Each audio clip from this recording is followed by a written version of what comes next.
Salut, ça va tout le monde? Au rugby, tout le monde est le bienvenu. Quelle que soit notre religion. Quelle que soit notre orientation sexuelle. Quelle que soit notre origine. Quelle que soit notre couleur de peau. Il y a souvent quand même des choses, comme on disait tout à l'heure, qui sont pas acceptables dans le sport. Et c'est important d'en parler parce qu'il faut aussi pas étouffer ça, il faut en parler et dire aussi qu'il y a des choses qui sont limites et qu'il faut les changer, c'est tout simplement ça. Ok, très bien. Ouais, t'as sûr, on a vu. Tant que t'es bon sur le terrain, c'est ça qui est le plus important. Ça reste le rugby et de t'y filer sur le terrain. Donc il n'y a pas d'importance sur ce que tu penses, sur ce que tu fais en dehors du terrain. Ça reste sur le terrain, c'est là le plus important. Et je pense qu'aujourd'hui, il faudrait que les personnes soient plus à l'aise avec ça et le disent et ne s'en cachent pas. Parce que c'est elles qui ont raison, c'est pas eux qui ont fait quelque chose de mal, au contraire, chacun fait comme il veut. Si on pouvait faire une petite update des valeurs qu'on a eues quand on était petit, c'est peut-être avoir un peu plus d'ouverture maintenant sur la diversité. Notre société, elle a évolué, le rugby aussi s'est démocratisé à une population beaucoup plus large. Même on peut parler du rugby féminin qui s'est bien développé aussi, et qui soit de plus en plus inclusif, et qu'on montre vraiment qu'on accepte tout le monde, bien savoir que tout le monde est le bienvenu au rugby. Tout le monde le sait, au rugby, c'est un sport un petit peu particulier. Il y a tous les gabarits, les grands, les petits, les gros, les maigres. Ça a toujours existé, ça existera toujours, mais c'est vrai qu'aujourd'hui, le rugby, ça inclut et ça doit encore plus inclure tout le monde. Parce qu'il y a de la force et de la... Comment dire? Il y a de la force et du talent partout, qui viennent de tout le monde, parce qu'on a besoin de tout le monde pour faire évoluer ce sport-là. Il a besoin encore d'évoluer, je pense. Et voilà, on va le faire grâce à tout le monde, sans aucune exception. Ce qui est important, c'est la performance. Peu importe qui tu es, on te demande juste d'être bon sur le terrain et d'apporter à l'équipe. Ce qui compte, c'est d'assumer qui on est et d'être bien, quoi. Au moins créer une atmosphère où on peut se dire les choses. Pour moi, c'est quelque chose qui m'a beaucoup marqué quand j'ai commencé le rugby déjà à Montrégeau, à l'école de rugby. C'était que tu sois petit, maigre, gros, black, ta religion, n'importe. En fait, on était tous un peu sur le même pied d'égalité parce que le truc qui comptait, c'était le mec qu'il fallait plaquer, qu'il fallait qu'on le plaque ensemble. Ou alors l'action où il fallait qu'on aille marquer un essai tous ensemble. Donc c'était plus le truc d'être tous ensemble et on pensait pas trop à tout ça. Après, bien sûr que les temps changent, la société aussi évolue, il y a plein de choses qui se passent, les réseaux sociaux, tout ça. Donc, ouais, il y a plein de choses qui rentrent en jeu, mais je trouve quand même qu'on a quand même de très belles valeurs. Il ne faut pas qu'on se repose et qu'on reste sur nos acquis, il faut toujours essayer d'aller chercher du mieux et du plus dans tout ça. On ne s'en rend pas forcément compte quand on est enfant, mais il y a plein de choses qu'on apprend, le respect de l'adversaire, de l'arbitre, des partenaires, la solidarité, la politesse aussi, la hiérarchie. Donc c'est plein de valeurs qui servent dans la vie de tous les jours, dans la vie d'un homme et qu'on apprend dès le jeune âge dans le rugby. Le rugby m'a apporté beaucoup en tant qu'homme. Je suis parti moi, du Pays Basque, voilà, j'étais pas forcément le mec le plus ouvert d'esprit et c'est vrai que le rugby m'a permis de rencontrer énormément de personnes. J'ai eu la chance de connaître des origines différentes. Aujourd'hui, je suis au quotidien dans un vestiaire avec des mecs qui viennent de partout dans le monde. S'ouvrir l'esprit, avoir des pensées un petit peu différentes, voir autre chose, voir une culture différente. Et ça, c'est vraiment génial. C'est vital presque pour nous. Il y a des choses qui sont vraiment inadmissibles sur les terrains de rugby. Il y a de plus en plus de choses qui font que ça change par rapport au fait d'en parler. Et comme je te dis, voilà, c'est le principal, c'est de faire ça aujourd'hui et j'espère que ça fera aussi un petit peu bouger les choses. Il y a toujours des mots, soit c'est des insultes ou des choses qui peuvent être dites à la rigolade, mais qui au final ne le sont pas vraiment. Il faut faire attention aux mots qu'on utilise aussi. Et par exemple, tout autour de l'homophobie, il y a beaucoup de clichés qui se veulent que le rugby c'est un sport de macho, un sport d'homme. Donc il y a quelques expressions qu'on connaît qui sont souvent utilisées à la base à la rigolade, mais qui peuvent aussi blesser. Donc c'est plus ce genre de choses-là qu'on entend et qu'il faudrait arrêter d'entendre. Je m'inspire des meilleurs. Si j'ai quelqu'un à côté de moi qui joue avec moi, qui est gay ou voilà, qui a n'importe quelle orientation sexuelle, je ferai tout pour essayer de l'intégrer et qu'il ne se sente pas à l'écart. C'est à nous d'être le socle de ça, de moteur pour voilà, que tout simplement chacun décide de faire ce qu'il veut et ça, enfin, je veux dire chacun décide de faire sa vie. Mais je pense que pour un garçon c'est plus compliqué à assumer. Oui, parce qu'il y a le truc de l'ego aussi. Ouais, tu vois, c'est plus compliqué je pense.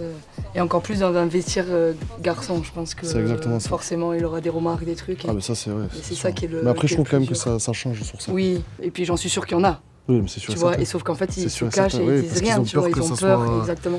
Mais le premier qui va lancer le truc, ça sera moins tabou après, quoi. Ouais, bien sûr. Ça reste un sujet tabou, mais à contrario, nous, chez les filles, genre, c'est libre, quoi. C'est fou, hein. On en parle régulièrement, enfin, il n'y a pas de... Si tu caches ton truc, je pense que c'est le pire. La carrière du sportif, faut que tu sois comme ça.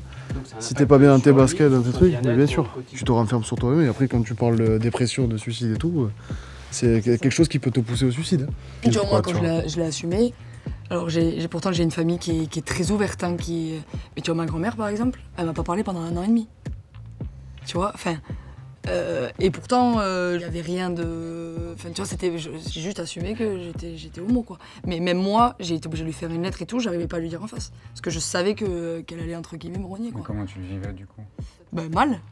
Toi, moi, les autres, ce qu'ils pensent de moi, je m'en fiche, quoi, tu vois. Mais quand ça touche ta famille ou quoi, c'est plus compliqué, quoi. Être rugbyman et gay aujourd'hui, bien sûr que c'est possible. Après, c'est à la personne de sentir comment elle peut le dire à ses partenaires et même au monde du rugby en général pour que ça soit le plus accepté possible. C'est aussi à tout le monde d'en prendre conscience, d'avoir un discours assez éducatif avec les jeunes et même au niveau professionnel de dire que c'est un milieu très ouvert et qu'il n'y a aucun souci sur les orientations sexuelles, même si ça reste un sport très masculin, l'un n'empêche pas l'autre. Faire attention au champ lexical qu'on utilise, les insultes rigolotes qui, au final, si on le prend au pied de la lettre, il n'y a rien de drôle et c'est des choses qui peuvent braquer et qui peuvent justement empêcher les personnes concernées de se confier plus facilement. Si ça peut avoir un tout petit impact, c'est génial. Un plus gros, c'est encore mieux. Mais on a accepté parce que je pense qu'on est quand même dans un sport qui est assez tolérant et il faut passer au-delà des clichés. J'espère que dans l'équipe, avec le peu de POC ou le POC que je peux avoir, en tout cas, moi, je te prendrai comme tu es et je ferai en sorte de t'accompagner au mieux. En tout cas, si la personne vient me voir directement, je suis sûr que ça se passerait très bien. Je vais te prendre l'exemple de Jérémy Clamy. Je ne sais pas si tu vois qui c'est un pilier avec qui je suis pote depuis quelques années, que j'ai rencontré grâce à un copain du Pays Basque. Et voilà, il est pilier gauche à Rouen. Il a joué pendant des années et il a un petit peu parlé de son homosexualité. Il a fait un petit peu le tour des médias, je crois que c'était l'année dernière. C'est le seul. Voilà, c'est le seul, parce que c'est aussi le seul, peut-être le premier aussi, qui a osé le faire. Et c'est vrai qu'au tout début, c'est marrant parce que moi, je ne savais pas ça. Et puis après, mon pote avec qui m'a permis de le rencontrer, m'a un petit peu expliqué son histoire, tu vois, il a pris un petit peu des pincettes parce qu'il savait pas trop si ça se disait pas, c'était avant qu'il en parle. Et au final, tu vois, c'est bien parce qu'un jour, on en avait discuté ensemble. Il m'avait dit, tu vois, je suis trop content parce qu'en fait, ça change rien. Il m'avait juste dit, en fait, tu vois, ce qu'on fait, on boit un verre, on mange un bout ensemble avec nos copains qu'on a en commun. En fait, ça change rien, c'est extraordinaire. Et puis du coup, on était un petit peu rentré dans le sujet. Et voilà, il m'a expliqué que c'est vrai qu'il a pu en souffrir un petit peu par le passé, mais voilà, je suis très content pour lui qu'il ait pu en parler, que surtout il ait été écouté. Et moi, je sais que mon grand frère a été victime de racisme sur le terrain. Donc c'est quelque chose qui a été difficile pour lui, difficile aussi pour ma famille. Le contexte très simple, il s'embrouille avec un joueur sur le terrain. Donc ils écopent tous les deux d'un carton jaune. Et il lui dit, sors du terrain, sale noir, quoi. Il joue à Tarbes à ce moment-là. C'était le derby, je crois que c'était contre l'Almezan. Mon frère qui est très impulsif, donc c'est de la colère de suite. Mes parents, ça a été dur. Hein. Ils comprenaient pas, quoi. Ils étaient surpris que ça arrive dans le rugby. Sur le moment, je pense que tu veux juste piquer ou faire du mal, mais ils ne se rendent pas compte de l'impact que ça a, quoi. J'ai pas grand chose à expliquer, c'est tellement naturel pour moi. Voilà, on en a parlé de cette campagne pour pouvoir voilà, un petit peu faire passer un message contre les discriminations. Sincèrement, j'ai pas beaucoup réfléchi. Je t'ai dit oui direct parce que ça me paraît à la fois évident, à la fois important. Donc voilà, ça s'est fait hyper naturellement. On est quand même plus médiatisé qu'avant avec la Coupe du Monde voilà, qui s'est passée, etc. Et c'est important que les gamins qu'on voit ici, par exemple à Toulon, à l'école de rugby, etc., s'ils peuvent nous entendre sur des sujets comme ça un petit peu importants. C'est vrai que moi, quand j'étais gamin, si les mecs que je regardais à la télé, voilà, ils font passer des messages, tu écoutes. Si on a un rôle à jouer auprès des plus jeunes, c'est justement d'avoir ce rôle un peu éducatif, toutes les valeurs qu'on nous a inculquées quand on était plus jeune, rajouter ces valeurs d'inclusion, d'ouverture à tous et à toutes, et que dès le plus jeune âge, ça soit quelque chose de très libre et d'accepté, et ça facilitera les échanges, je pense, quand ils grandiront.